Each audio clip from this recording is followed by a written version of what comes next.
Hoje foi dia de dar uma limpada aqui no terreno, dar uma organizada, deixar muita pedra aqui ainda, colocamos areia lá. A gente tá com previsão agora pra vir aterrar, né? Pra gente poder fazer o contrapiso. Tem terra aqui, terra ali. Também a gente vai aterrar tudo, né? Pra depois começar a subir as paredes, né? A gente aproveitou para fazer uma fogueira.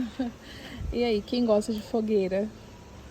Aproveitamos graveto aqui, um pouco de coisas que estavam soltas aqui na obra. E aí a gente fez essa fogueira para aproveitar um pouquinho também aqui do terreno, né? Tá começando a esfriar, acho que vai chover. Previsão de chuva para amanhã. Vamos ver se chove mesmo, né? Obrigada, pessoal. Não deixa de se inscrever.